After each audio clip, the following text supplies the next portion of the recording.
আসসালামু আলাইকুম বন্ধুরা, কেমন আছেন আপনারা? আশা করি সবাই ভালো আছেন। আলহামদুলিল্লাহ আমি ভালো আছি। আবার একটি নতুন ভিডিও নিয়ে আপনাদের সঙ্গে চলে এসেছি মিজানুর রহমান আজারির ওয়াজ। আপনারা যারা যারা মিজানুর রহমান আজারির ওয়াজ শুনতে ভালোবাসেন তারা ফুল ভিডিওটি দেখতে থাকেন, আশা করি ভালো লাগবে।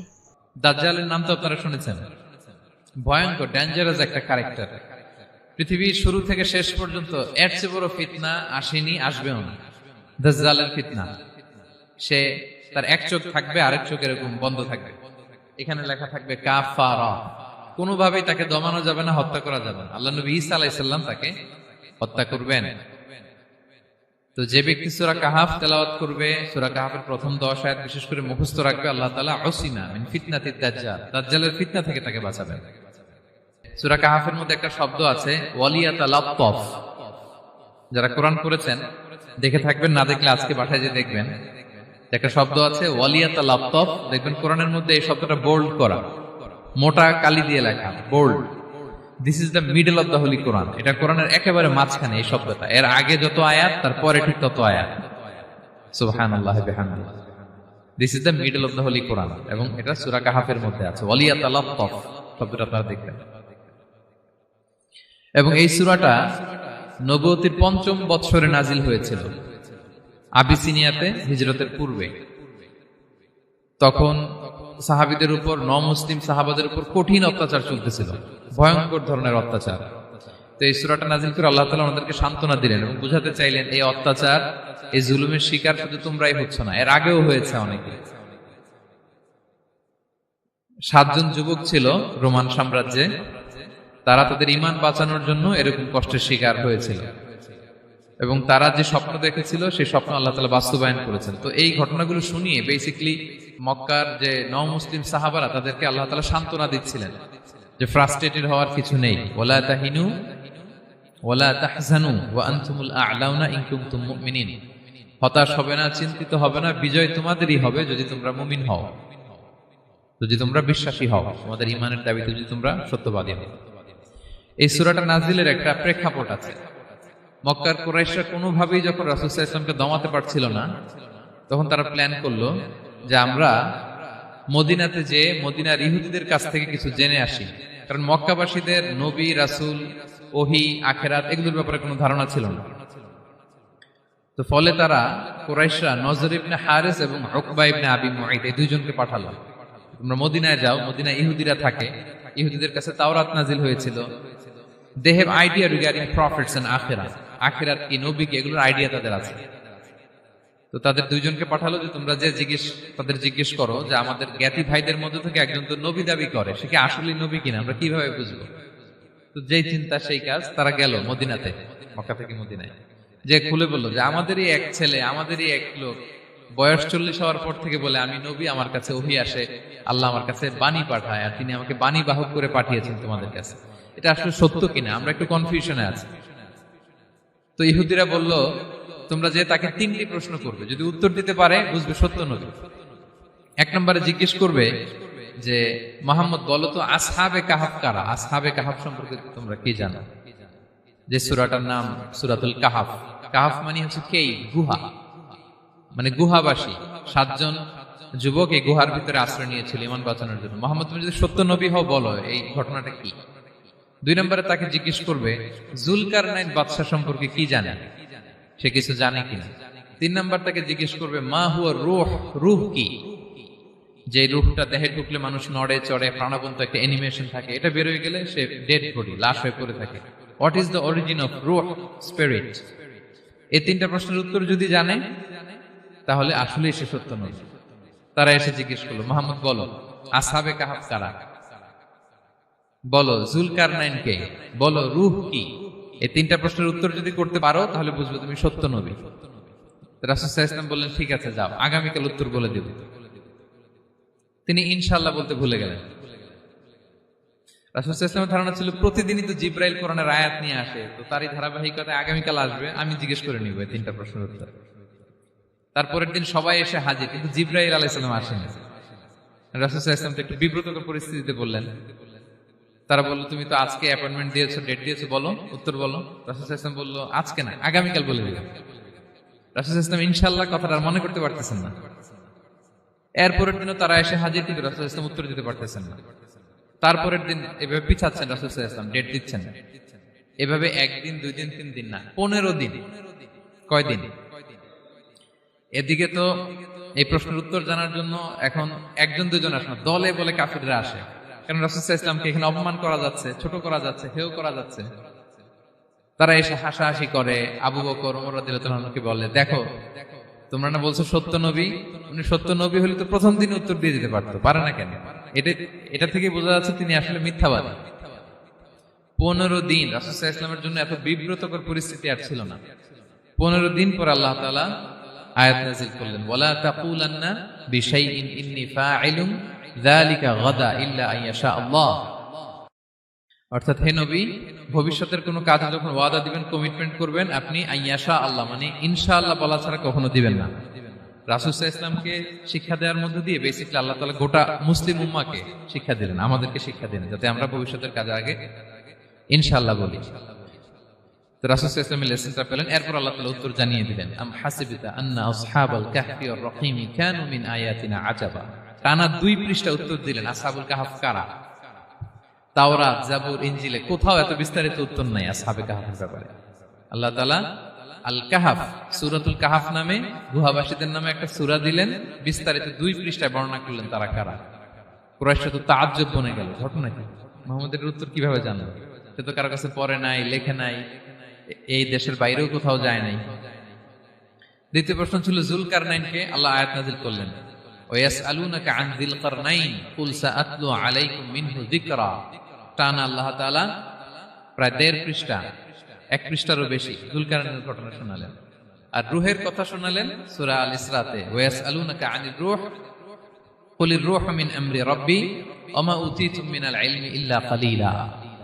রূহ এটা আল্লাহর স্পেশাল একটা অর্ডার, আল্লাহর আদেশে এটা ঢুকে আল্লাহর আদেশে বের হয়। এটা কেউ ছুঁতে পারে না, ধরতে পারে না, দেখতে পারে না। এটা আল্লাহর পক্ষ থেকে একটা মিরাকেল। 3টা প্রশ্নের উত্তর যখন আল্লাহ তাআলা দিয়ে দিলেন, রাসূল সাল্লাল্লাহু আলাইহি ওয়াসাল্লাম তাদেরকে সাবলীল ভাষায় শুনিয়ে দিলেন। তারা অবাক হয়ে গেল। এইটা হচ্ছে সূরাতুল কাহফ নাজিল হওয়ার প্রেক্ষাপট। এরকম একটা সিচুয়েশনে নবুয়তির 5ম বছরে আল্লাহ তাআলা এই সূরাটা নাজিল করেছেন। এই সূরার কিছু ফজিলত আছে। রাসূল সাল্লাল্লাহু আলাইহি ওয়াসাল্লাম জুমার দিনে এই সূরাটা আমাদেরকে তেলাওয়াত করতে বলেছেন। আপনারা তেলাওয়াত করেন তো? সূরা কাহফ যদি জেনে না থাকেন আজকে থেকে করবেন। রাসূল সাল্লাল্লাহু আলাইহি ওয়াসাল্লাম বলেছেন যে জুমার দিনে যে এই সূরা কাহফ তেলাওয়াত করবে, মান ক্বারাআ সূরাতাল কাহফি ফি ইয়াউমিল জুমআতি আদাআ লাহু মিনান নূরি মা বাইনাল জুমআতাইন। 2 জুমার মাঝখানে আল্লাহ তাআলা এই জুমার সময়টাকে তার জন্য আলোকিত করে দেয়। কি করে দেয়? আলোকিত করে দেয়। একটা নূর তার জন্য সেট করে, এই নূর তাকে হেদায়েতের পথে অবশিষ্ট রাখে। এটা হচ্ছে একটা। তাহলে জুমার দিন আমরা সূরা কাহফ তেলাওয়াত করব, মনে করি এটা সুন্নাহ। জুমার দিনের সুন্নাহগুলোর মধ্যে থেকে একটা সুন্নাহ হচ্ছে সূরা কাহফ তেলাওয়াত করা। আবার আরেকটা হাদিসে রাসূল সাল্লাল্লাহু আলাইহি ওয়াসাল্লাম বলেছেন, মান হাফিযা 10 আয়াতিন মিন আউয়ালি সূরাতিল কাহফি উসিমা মিন ফিতনাতিদ দাজ্জাল। যে ব্যক্তি সূরা কাহফের প্রথম 10 আয়াত মুখস্থ করবে, সে দাজ্জালের ফিতনা থেকে মুক্তি পাবে। তা আমরা দাজ্জালের ফিতনা থেকে বাঁচতে চাই কি চাই না? আমরা যেন সূরা কাহফের প্রথম 10 আয়াত মুখস্থ করি, সূরা কাহফ যেন জুমার দিন আমরা তেলাওয়াত করি। So now the question arises, what is the relationship of Suratul Kahf with Dajjal? দাজ্জালের সাথে সূরা কাহফের রিলেশনটার কারণ কি? একটা মেকানিজম তো এখানে আছে। এত সূরা থাকে, রাসূল সাল্লাল্লাহু আলাইহি ওয়াসাল্লাম কেন বলেন যে সূরা কাহফ পড়লে দাজ্জালের ফিতনা থেকে বাঁচবে? কারণটা কি? এর কারণ হচ্ছে দাজ্জাল আমাদেরকে যে সমস্ত জিনিস দিয়ে ফিতনায় ফেলবে, ওই ফিতনাগুলোর সলিউশন আল্লাহ তাআলা সূরা কাহফের ভিতরে রেখে দিয়েছেন। দাজ্জাল 4টা জিনিস দিয়ে আমাদেরকে ফিতনায় ফেলবে। That's trial of faith, 1 number. ঈমানের পরীক্ষা সে আমাদেরকে ফেলবে, আমাদের বিশ্বাস নিয়ে ছিনিমিনি খেলবে সে। এটার সলিউশন আছে সূরা কাহফ, আমি বলবো আস্তে আস্তে।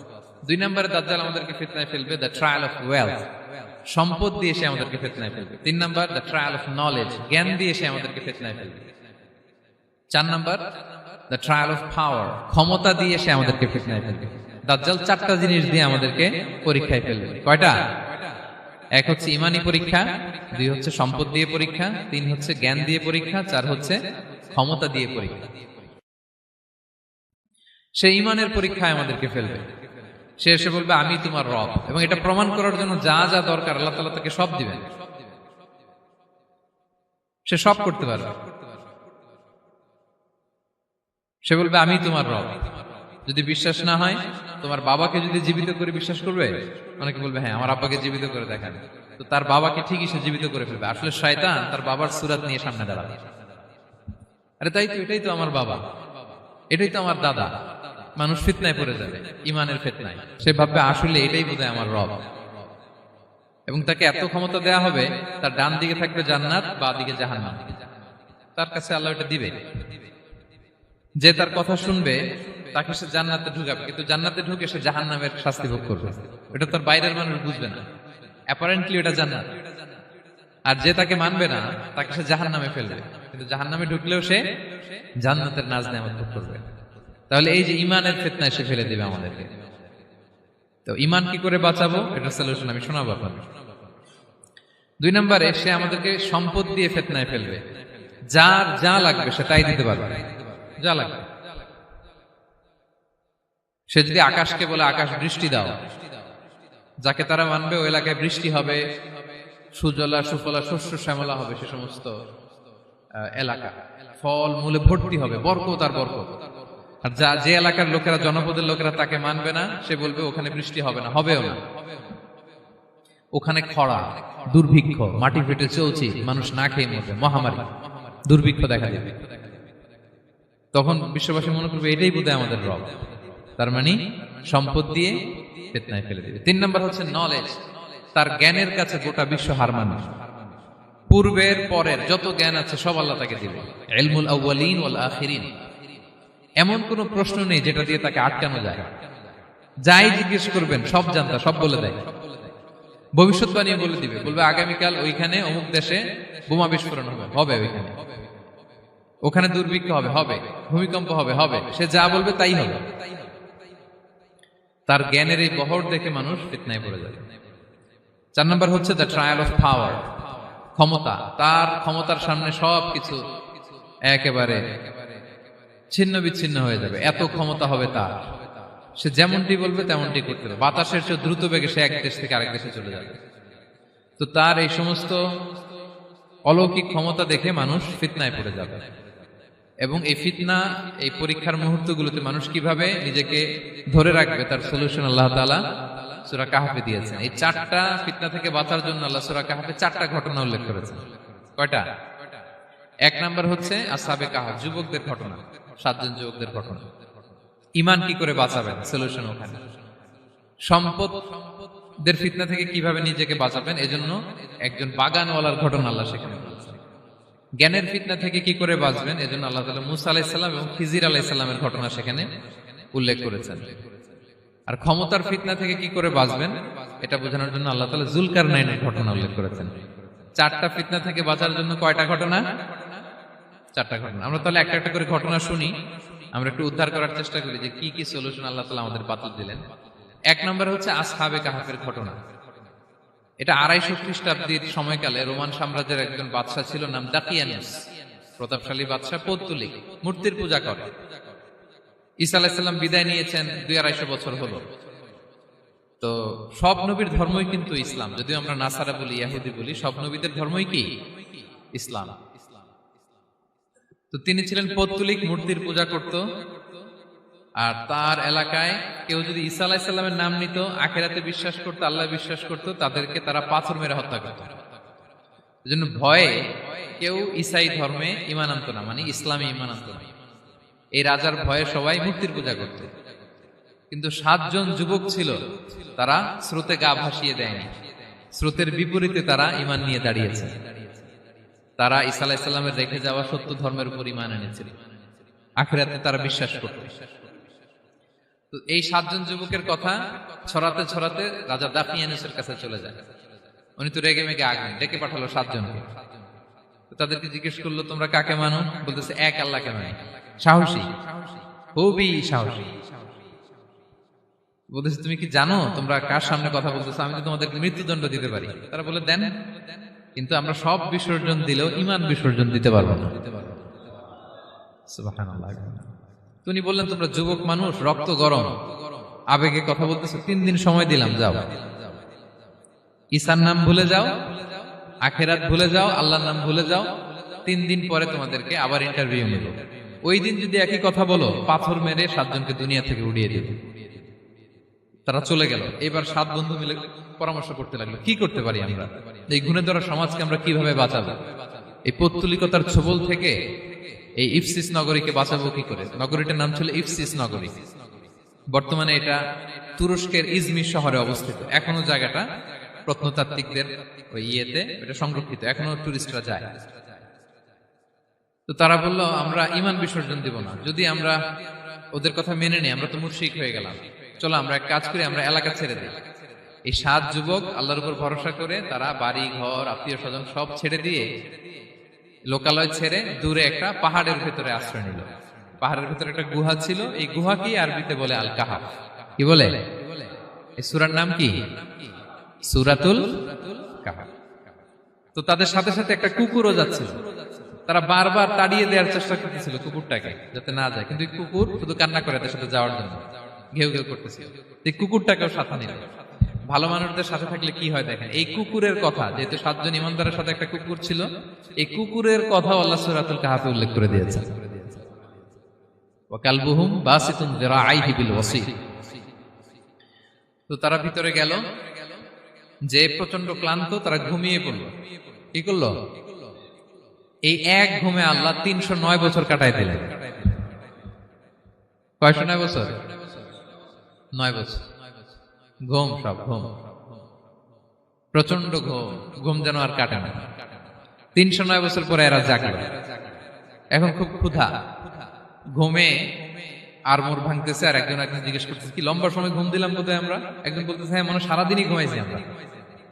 আরেকজন বলতেছে, না না সারাদিন না, দিনের কিছু অংশ হয়তো ঘুমাইছি। আসলে কয় বছর ঘুমাইছে? 309 বছর। তো এদিকে সভ্যতার তো চেঞ্জ। এখানে ওই দাকিয়ানুস মরে, এর ছেলে মরে, এর নাতি মরে, পুতি মরে, এখন 6ষ্ঠ নম্বর রাজা আসছে। প্রজন্মের পর প্রজন্ম তো শেষ। 309 বছর কমপক্ষে 4-5টা জেনারেশন চেঞ্জ হবে। তো জেনারেশন চেঞ্জ হয়ে, এলাকা চেঞ্জ হয়ে, তারা যে স্বপ্ন দেখেছিল এই ইফসিস নগরীতে কালিমার পতাকা উঠবে, তাদের স্বপ্ন আল্লাহ বাস্তবায়ন করেছেন। 309 বছরের ব্যবধানে এই এলাকার সবাই মুসলিম হয়ে গেছে। আল্লাহ চাইছিলেন ওদেরকে দেখাবে এটা, যে স্বপ্নটা যে বাস্তবায়ন হয়েছে এটা দেখাবে। ঘুম থেকে উঠছে, একজনকে তারা বললো যে লুকায় লুকায় চাদর মুড়ি দিয়ে কিছু রুটি নিয়ে আসো বাজার থেকে, যাতে তোমাকে না চিনে। চাদর মুড়ি দিয়ে যাও। কিছু পয়সা ছিল, মুদ্রা দিয়ে দিছে। তো সে যে যখন দোকানদারের কাছ থেকে রুটি নিয়ে আর মুদ্রা দিছে, দোকানদার বলে, এই মুদ্রা কোথেকে আসলো?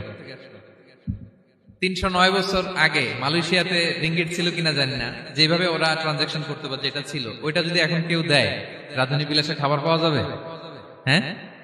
তো রুটিওয়ালা বলে, তুমি বর্তমান সময়ের মুদ্রা দাও, এটা দিচ্ছ কেন? বলতেছে, এটা তো বর্তমান সময়ের মুদ্রা। বলতেছে, এই যে মুদ্রার মধ্যে দেখো কোন সালের সিল দেওয়া, এটা তো শত শত বছর আগে। বলতেছে, কি বলে শত বছর আগে? আমি তো আজকে সকালেই বাজার করলাম, ওই বাজার করে যে টাকাগুলো ছিল ওইটাই তো পকেটে। বলতেছে, বলে কি? নিশ্চয়ই তুমি গুপ্তধনের সন্ধান পেয়েছো, হিডেন ট্রেজার। বলো, মানে তার সাথে এদের কথাবার্তা কিছু মিলতেছে না। পরে তাকে ধরে ওই সময়কার রাজার কাছে নিয়ে গেছে। ওই রাজা আবার মুসলিম, সবাই মুসলিম তখন। সে যা বলে এরাও কেউ বিশ্বাস করে না, এরাও যা বলে এও বিশ্বাস করে না। আর এলাকা, এর বাড়িঘর আসবে কোত্থেকে? এর নাতি পুতি যা আছে 5-6 পুরুষ তো মরে সবাই কবরে। তখন তার কথা শুনে সবাই অবাক। তো এটা মিলানোর জন্য তারা 309 বছর আগের দাকিয়ানুস বাদশার সরকারি যে নথিপত্র, ওই পুরাতন ছিঁড়া নথিপত্র তারা বের করলো। বের করে দেখে ঠিকই দাকিয়ানুস নামে এক বাদশা ছিল, আর অনেক শত শত বছর আগে মোস্ট ওয়ান্টেড 7 জন যুবক ছিল, যাদের ব্যাপারে এক্সিকিউশনের অর্ডার ছিল। এখন দেখে তারা অবাক। লম্বা ঘটনা আমি শর্ট করে বলতেছি। পরে সবাই মিলে তাকে সহ ওই গুহায় গেল। গুহায় যাওয়ার পরে সে বাকিদেরকে ডাকতে গুহার ভিতরে ঢুকলো। আল্লাহ তাআলা 7 জনকে ওইখানে মৃত্যু দিয়ে দিলেন। চিরকালের জন্য এই 7 জন ঘুমায় পড়লো। আর এলাকাবাসী, রাজা সহ এখানে তারা একটা মসজিদ নির্মাণ করলো। This is the story of আসহাবে কাহাফ।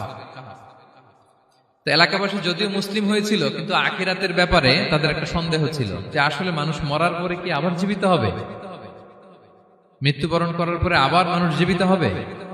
তাদের মনের মধ্যে একটা সন্দেহ ছিল যে আসলে মারা গেলে মানুষ আবার উঠতে পারে। তো তাদের এই সন্দেহ দূর করার জন্য আল্লাহ তাআলা এই 7 জনকে 309 বছর ঘুম পাড়িয়ে আবার জীবিত করলেন। সুবহানাল্লাহ বিহামদিহি। তাহলে ঈমান কিভাবে বাঁচাতে হয় এটার প্রেরণা আমরা এই 7 যুবকের কাছ থেকে পাই। এখানে যেটা আমরা শিখি প্রিয় ভাইরা, 1 নম্বর লেসন হচ্ছে আমাদের গুড কোম্পানি লাগবে, রাইটাস পিপল, মানে আমাদের সার্কেলটা ভালো হইতে হবে।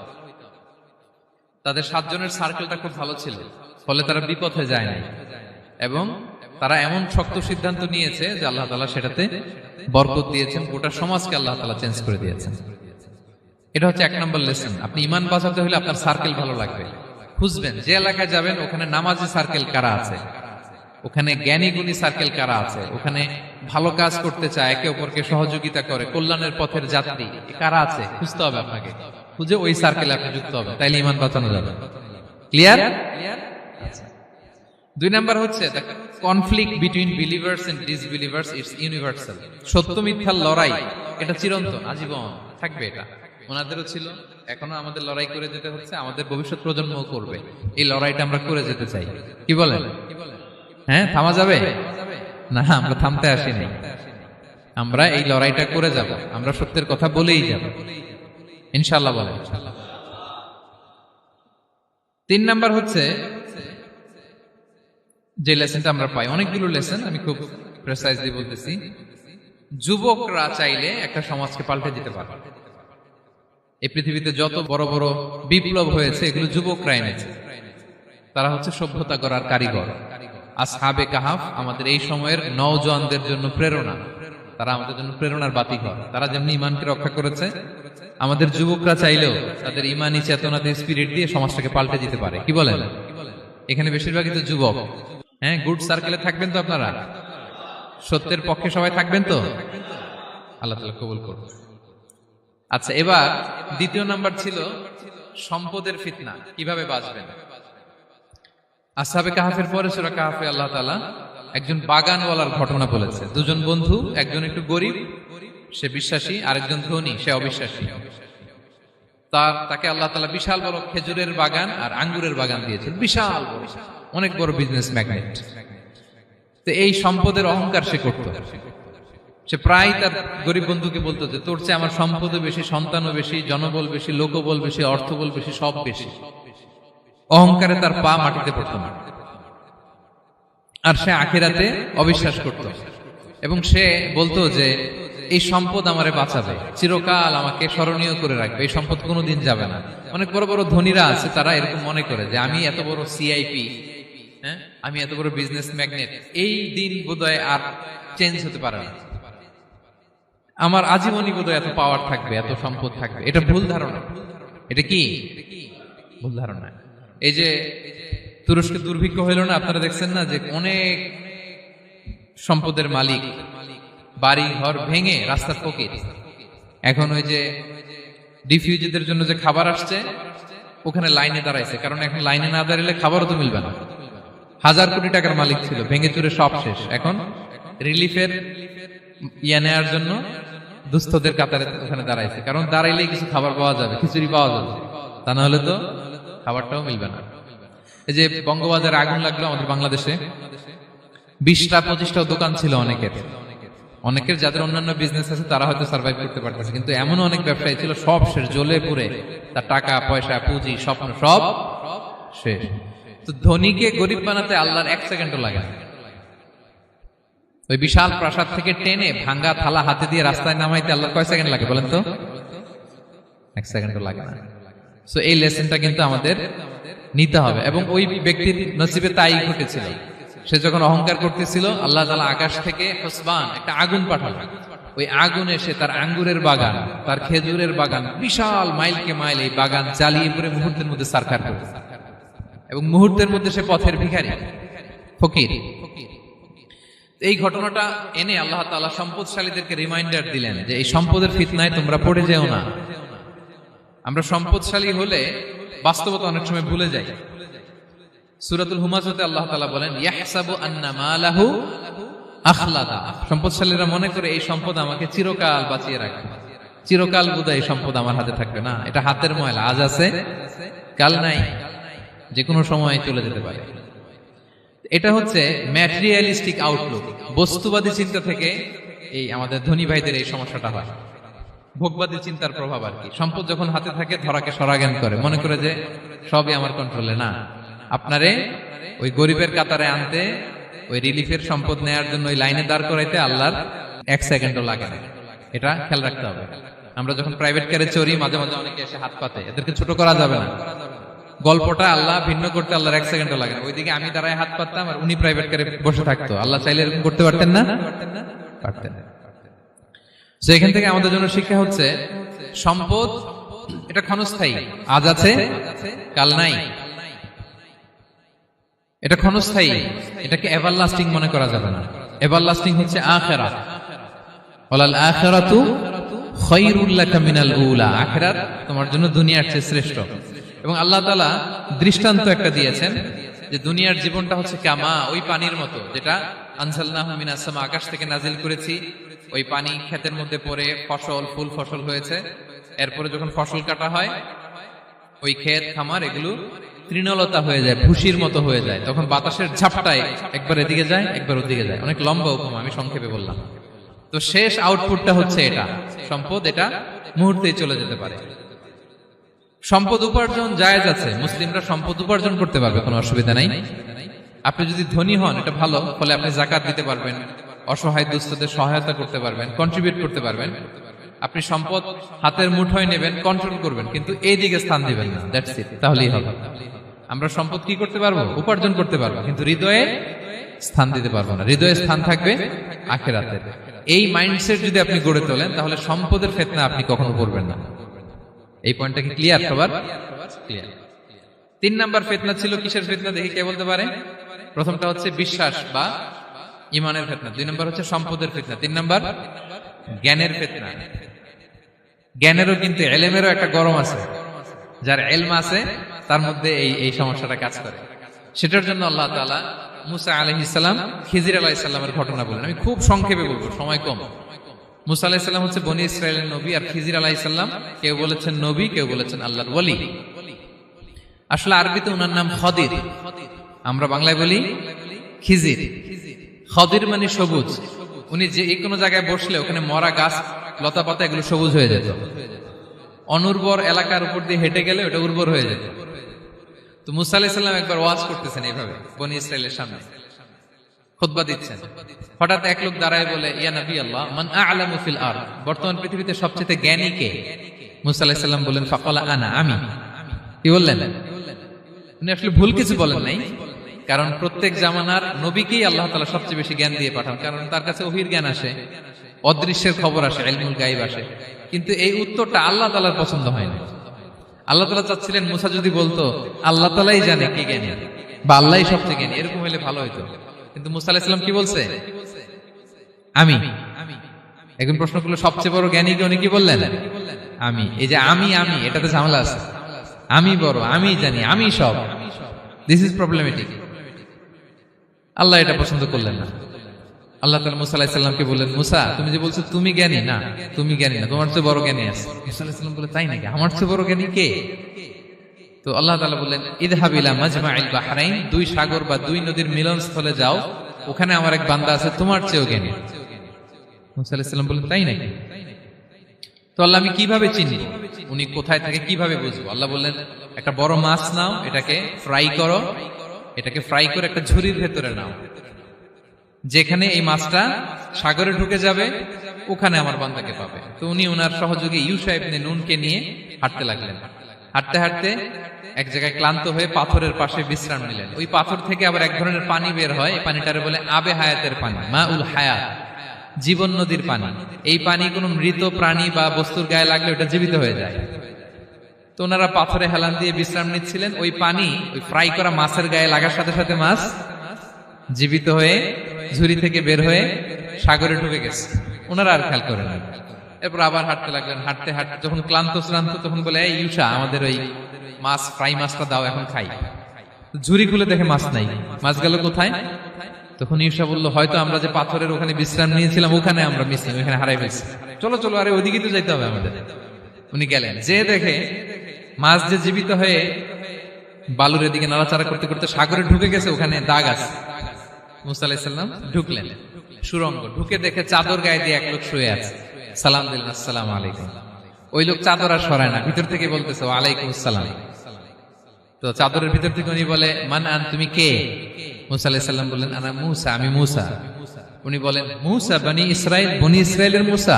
বললেন হ্যাঁ। কেন এসেছো?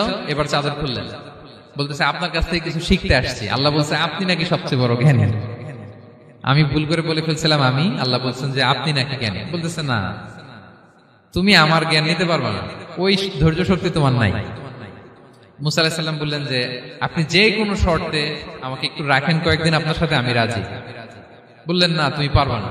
মুসা আলাইহিস সালাম জোর করতে লাগলেন, অবশেষে খিদির আলাইহিস সালাম রাজি হলেন। বললেন শর্ত হচ্ছে আমি যাই করি আর না করি আমাকে কোনো প্রশ্ন করা যাবে না। মুসা আলাইহিস সালাম বললেন ওকে। সফর শুরু হলো। সামনে নদী, এক লোক তাদের নৌকা দিয়ে নদী পার করায় দিল। নদী পারাপারের পর খিজির আলাইহিস সালাম লাঠি দিয়ে নৌকার তলাটা ছিদ্র করে দিলেন। মুসা আলাইহিস সালাম বললেন ইন্না লিল্লাহি, এটা আপনি কি করলেন? ওরা আমাদেরকে নদী পার করে দিল, আর যে ভাড়াটা আসছিল এটাও নিল না, আমাদেরকে সম্মান দেখালো, আপনি নৌকা ছিদ্র করে দিলেন। খিজির আলাইহিস সালাম বলছে এই যে আমি বলছিলাম না তুমি ধৈর্য ধারণ করতে পারবে না, যাও তোমার রাস্তায় তুমি, আমার রাস্তায় আমি। মুসা আলাইহিস সালাম আবার ক্ষমা চাচ্ছেন যে আপনি আমার ক্ষমা করেন, আমি তো ভুলে গেছি, আর প্রশ্ন করবেন না। চলতে লাগলেন। হঠাৎ বাচ্চারা খেলতেছে, এক বাচ্চাকে ধরে হত্যা করলেন খিজির আলাইহিস সালাম। এবার তো মুসা আলাইহিস সালাম রেগে গেছে, আপনি করলেনটা কি? নিষ্পাপ ফুলের মতো শিশুকে হত্যা করলেন। খিজির আলাইহিস সালাম বলে এই যে আমি জানতাম যে তুমি ধৈর্য ধারণ করতে পারবে না, তোমার রাস্তা এক, আমার রাস্তা এক, যাও। এবার মুসা আলাইহিস সালাম করজোর করতেছে যে this is the last chance, একটা ফাইনাল চান্স দেন, একটা সুযোগ দেন, আর আমি প্রশ্ন করব, এটাই লাস্ট। বলেন ওকে ঠিক আছে। হাঁটতে হাঁটতে এক ইহুদি বসতির সামনে যে হাজির, দুজনই খুব ক্ষুধার্ত, খাবার চাইলো, এরা আবার কৃপণ, খাবার দিল না। তো খিজির আলাইহিস সালাম বললেন ঠিক আছে, খাবার যেটা দিচ্ছেন আমরা চলে যাই। যাওয়ার পথে দেখতেছে এই এলাকার একটা দেয়াল ভেঙে পড়ে যাবে। তিনি বললেন মুসা চলো এটা ঠিক করে দেই।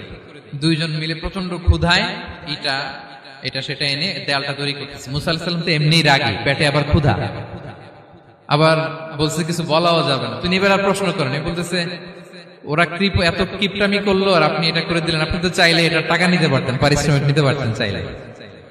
এই কথা বলার পর খিজির আলাইহিস সালাম বললেন হাদা ফিরাকু বাইনি ওয়া বাইনি, এখানেই তোমার আর আমার সেপারেশন, আর সামনে আগানো যাবে না, তোমার কোনো ধৈর্যই নেই। তো এতটুকু তোমাকে আমি বলি যে আমি একটাও আল্লাহর আদেশ ছাড়া করি নাই, আল্লাহর আদেশে আমি করেছি। কি?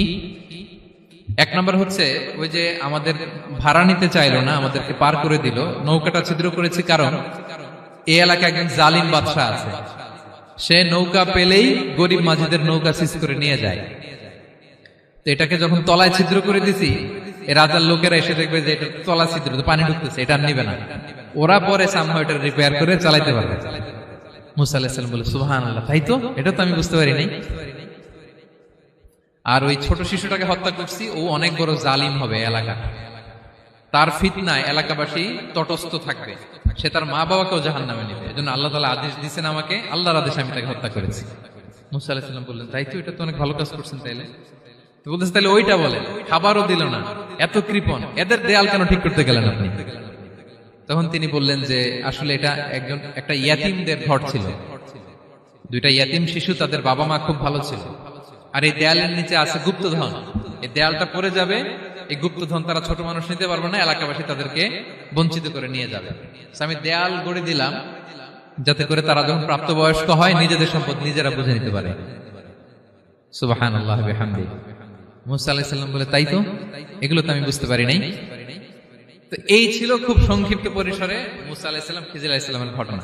তো রাসূল সাল্লাল্লাহু আলাইহি ওয়াসাল্লাম বুখারীতে একটা চমৎকার কথা বলেছেন, তিনি বলেছিলেন ওয়াদিদনা আন্না মুসা সাবার হাত্তা ইউকাসসা আলাইনা মিন আমরিহিমা। রাসূল সাল্লাল্লাহু আলাইহি ওয়াসাল্লাম বলেছিলেন ইস, আমার ভাই মুসা যদি আরেকটু ধৈর্য ধরতো তাহলে আরো কিছু অজানা তথ্য আমরা জানতে পারতাম।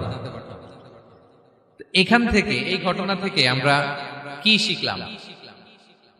প্রথম যেটা আমরা শিখলাম, জ্ঞান নিয়ে বড়াই করতে নেই, ঠিক কিনা? জানার কোনো শেষ নেই, জাননেওয়ালার উপরও জাননেওয়ালা আছে, জ্ঞানীর উপরও জ্ঞানী আছে। আপনি কিছু জেনেই মনে করবেন না আমি সব জানি, আপনার চাইতেও বেশি জ্ঞানী অনেকে আছে। অনেক সময় বক্তার চাইতেও শ্রোতারা অনেক জ্ঞানী। হয়তো এখানে এমন অনেক জ্ঞানী লোক আছে যার ধারে কাছেও আমরা কেউ নেই, হতে পারে। সো আমি সব জানি, এটা ভুল, এটা শয়তান বলে। এটা কে বলে? শয়তান বলে।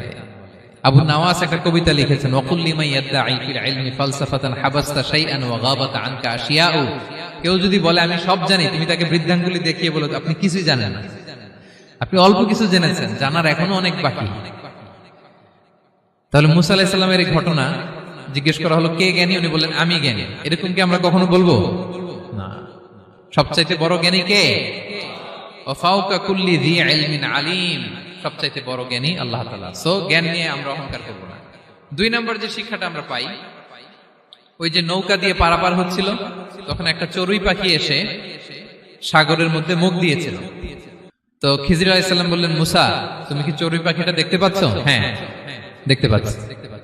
চড়ুই পাখিটা যে সাগরে মুখ দিলে দেখতে পাচ্ছ? হ্যাঁ দেখতে পাচ্ছি।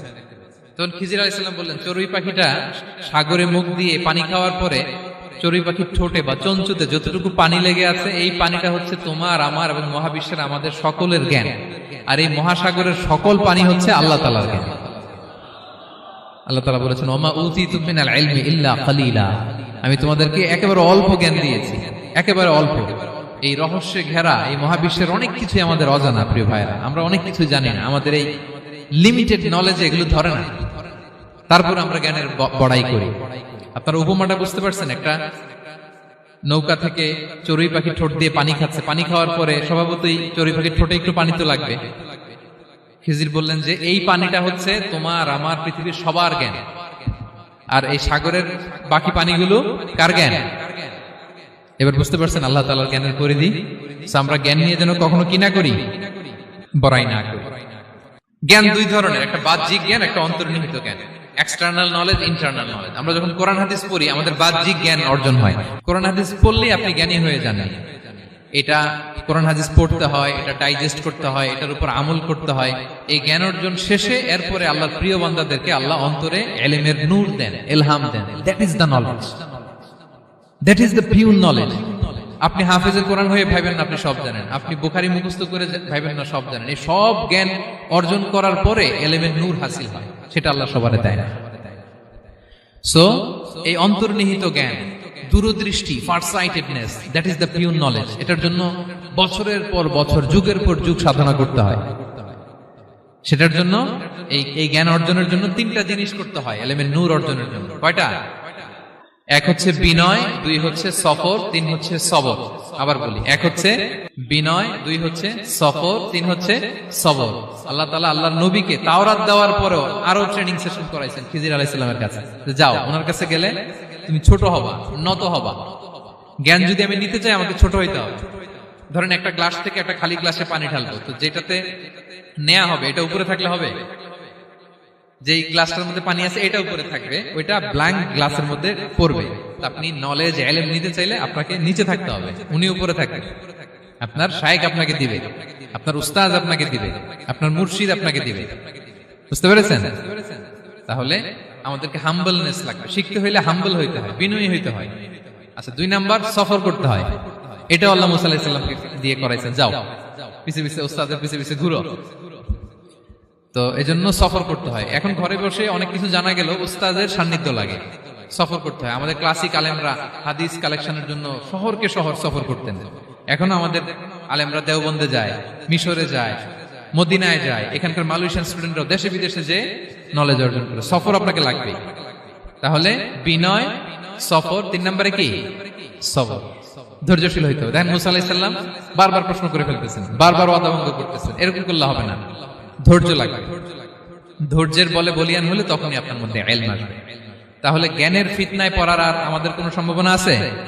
আমরা বিনয়ী হব, আমরা জ্ঞান আল্লাহর দিকে ফিরাই দেব। আমরা বলবো উনি সবচেয়ে ভালো জানেন। পারা যাবে তো ইনশাআল্লাহ? আচ্ছা, আমি একেবারে শেষ পর্যায়ে চলে আসছি, 2 মিনিটের মধ্যে শেষ করে দিচ্ছি। 3 নাম্বার ছিল কিসের ফিতনা? 4 নাম্বার ক্ষমতার ফিতনা। এই ফিতনা থেকে বাঁচার জন্য সর্বশেষ আল্লাহ তাআলা যুলকারনাইনের ঘটনা বলেছেন। অনেক বড় বাদশা ছিলেন, পৃথিবীতে 4 জন বাদশা গোটা বিশ্ব শাসন করেছেন। 2 জন কাফির, 2 জন মুমিন। কাফির একজন হচ্ছে নমরুদ, যিনি ইব্রাহিম আলাইহিস সালামকে আগুনে ফেলেছিলেন। আরেকজন হচ্ছে বখতে নাসার, যাকে ইংরেজিতে বলে নেবুচারনেজার দ্য সেকেন্ড, দ্বিতীয় নেবুচারনেজার। তারা কোনো নির্দিষ্ট এরিয়ার বাউন্ডারির বাদশা না, গোটা বিশ্বের বাদশা ছিলেন এই দুজন কাফের। আর দুইজন বাদশা ছিলেন গোটা বিশ্বকে শাসন করেছেন, তারা ছিলেন মুমিন। একজন হচ্ছে সুলাইমান আলাইহিস সালাম, আল্লাহর নবী, আরেকজন হচ্ছে জুলকারনাইন, গোটা বিশ্ব শাসন করেছেন, প্রাচ্য থেকে পাশ্চাত্য সব জায়গায় তিনি গিয়েছেন, ইসলামের বাণী প্রচার করেছেন, জালিমদেরকে শায়েস্তা করেছেন। তো এরকম দিক বিদিক তিনি জয় করতেছিলেন। অনেকে জুলকারনাইনকে আলেকজান্ডার দ্য গ্রেটের সাথে গুলিয়ে ফেলে না। ম্যাসিডোনিয়াতে যে আলেকজান্ডার দ্য গ্রেট ছিল, উনি আর জুলকারনাইন এক নন। জুলকারনাইন হচ্ছে আল্লাহ তাআলার প্রিয় একজন বান্দা, অনেক বড় সাহসী বীর পুরুষ ছিলেন, গোটা বিশ্বে ইসলাম প্রচার করেছেন। করতে করতে করতে করতে অনেক বড় ঘটনা, আমি সব শেষের ঘটনাটা বলি। উনি জর্জিয়া, বর্তমান যে জর্জিয়ার তিবলিসি এরিয়া, এখানে এসে একটা এলাকার সন্ধান পেলেন, যারা ওনাকে এসে বলল যে এখানে একটা জঙ্গলি গ্রুপ আছে যাদের নাম ইয়াজুজ মাজুজ, তারা এসে আমাদের উপর হামলা করে। হে জুলকারনাইন, আমরা আপনাকে ট্যাক্স কালেক্ট করে দিচ্ছি, আপনি তাদের মাঝে আর আমাদের মাঝে একটা প্রাচীর তৈরি করে দেন। আপনারা ইয়াজুজ মাজুজের নাম শুনেছেন না? ইংরেজিতে বলে গগ ম্যাগগ। নূহ আলাইহিস সালামের 4 সন্তান ছিল, হাম, সাম, ইয়াফাস, কানাআন। এই ইয়াফাসের বংশধর হচ্ছে ইয়াজুজ মাজুজ, জঙ্গলি, হাজার হাজার শুধু বংশ বিস্তার করে। তারা এসে লোকালয়ে মানুষের উপর আক্রমণ করে, তাদের গবাদি পশু এগুলো ছিনিয়ে নেয়, ফলমূল খেয়ে ফেলে। তো জুলকারনাইন বাদশার কাছে যখন বিচার দেওয়া হলো, উনি বললেন ঠিক আছে, তোমাদের ট্যাক্স দেয়া লাগবে না, তোমরা শারীরিক পরিশ্রম করে আমাকে সাহায্য করো। তো উনি বর্তমানে হচ্ছে এক পাশে কৃষ্ণ সাগর, ব্ল্যাক সি, আরেকদিকে কাস্পিয়ান হ্রদ বা কাস্পিয়ান সাগর, এর মাঝখানে 1200 কিলোমিটার লম্বা মাউন্টেন রেঞ্জ, পাহাড়ি এরিয়া, আপনারা গুগলে দেখবেন। এইখানে দুই পাহাড়ের মাঝখানে ফাঁকা জায়গায় তিনি বড় বড় লোহার পাত প্রথিত করলেন, গেড়ে দিলেন। এরপরে তামা, সীসা গালিয়ে বিশাল একটা ওয়াল তৈরি করলেন। এটা জুলকারনাইন উনার বানানো ওয়াল বা ড্যাম, প্রাচীর। এখন আর ইয়াজুজ মাজুজ আসতে পারে না, ওরা আর আসতে পারে না। ওরা প্রতিদিন এটা ভাঙার চেষ্টা করে, কিন্তু ভাঙতে ভাঙতে আরেকটু ভাঙলেই ভেঙে যাবে। ওরা বলে আগামীকাল ভেঙে ফেলবে, ইনশাল্লাহ বলতে ভুলে যায়। এজন্য এরপরের দিন এসে দেখে আবার এটা আগের মতো হয়ে আসছে। কিয়ামতের আগ দিয়ে ওদের মধ্যে এই ইনশাআল্লাহর প্রেরণা আসবে।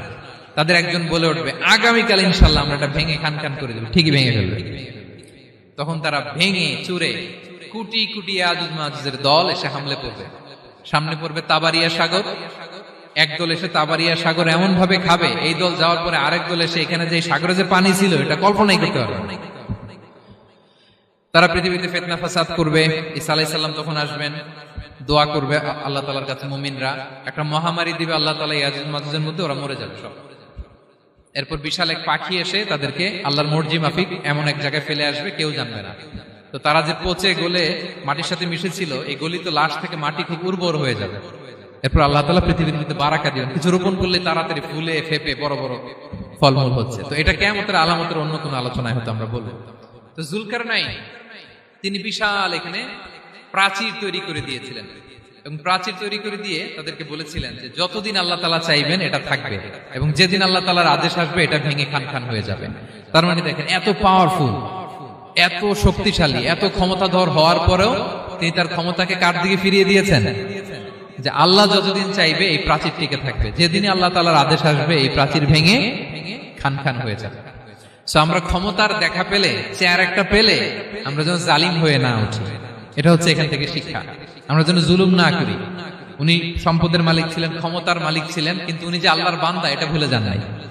আমরা যখন ক্ষমতাশীল হই, আমরা যখন প্রধানমন্ত্রী হই, আমরা যখন প্রেসিডেন্ট হই, আমরা যখন পাওয়ারফুল হই, আমাদের সবচেয়ে বড় পরিচয় যে আমরা আব্দুল্লাহ, আল্লাহর গোলাম, এটা আমরা ভুলে যাই। আমাদের আসল পরিচয় কি?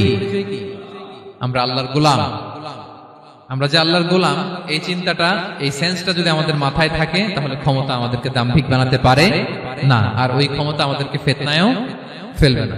তাহলে সম্মানিত সুধী, দাজ্জাল কয়টা জিনিস দিয়ে আমাদেরকে ফিতনায় ফেলবে?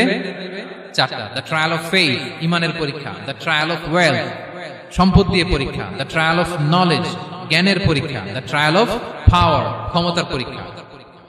আর ইমানের পরীক্ষায় উত্তরণের জন্য আল্লাহ তাআলা আমাদেরকে এই সূরায় আসহাবে কাহফের ঘটনা শুনিয়েছেন, যে 7 জন যুবক তারা তাদের ইমানকে হেফাজত করেছিল। সম্পদের ফিতনা থেকে বাঁচানোর জন্য আল্লাহ তাআলা আমাদেরকে এক বাগানওয়ালার কাহিনী জানিয়েছেন যে সম্পদ পেয়ে তোমরা দাম্ভিক হয়ে যাও না, এটা আজ আছে কাল থাকবে না। জ্ঞানের পরীক্ষা থেকে আমাদের মুক্তির জন্য আল্লাহ তাআলা অনেক বড় করে আল্লাহ নবী মুসা আলাইহিস সালাম এবং খিজির আলাইহিস সালামের ঘটনা শুনিয়েছেন, আমাদের বুঝিয়েছেন যে আমাদেরকে বিনয়ী হতে হবে, জ্ঞানের জন্য সফর করতে হবে এবং সবর করতে হবে। সবশেষে আল্লাহ তাআলা ক্ষমতার ফিতনা থেকে বাঁচানোর জন্য ক্ষমতাধর, আমরা তো একটা দেশের মালিক হই এখন, অমুক দেশের প্রেসিডেন্ট, অমুক দেশের প্রধানমন্ত্রী, উনি গোটা বিশ্বের প্রতাপশালী রাজা ছিলেন জুলকারনাইন, তারপরেও উনি যে আব্দুল্লাহ, উনি যে আল্লাহর গোলাম, এটা তিনি ভুলে যাননি। তাহলে এইভাবে যদি আমরা এই ফিতনাগুলো থেকে বাঁচার চেষ্টা করি তাহলে এই ফিতনা থেকে আমরা বেঁচে থাকতে পারবো, এবং দাজ্জাল যদি এই মুহূর্তেও আসে সে আমাদেরকে বিভ্রান্ত করতে পারবে না। পারবে? পারবে না ইনশাআল্লাহ। ইনশাআল্লাহ বলেন। আর ভবিষ্যতের সব কাজের আগে আমরা সবসময় কি বলবো? মনে থাকবে সবার? আল্লাহ তাআলা আমাদের সবাইকে কথাগুলো বোঝার ও আমল করার তৌফিক দান করুক। হাদা মা ইনদি ওয়াল ইলমু ইনদাল্লাহ আলাইহি তাওয়াক্কালতু ওয়া ইলাইহি উনীব। ওয়াসসালামু আলাইকুম ওয়া রাহমাতুল্লাহি তাআলা ওয়া বারাকাতুহু। ভিডিওটি ভালো লাগলে একটি লাইক, কমেন্ট ও শেয়ার করে পাশে থাকবেন বন্ধুরা। যারা যারা শেষ পর্যন্ত ভিডিওটি দেখেছেন তাদের জন্য অনেক অনেক ভালোবাসা থাকলো বন্ধুরা।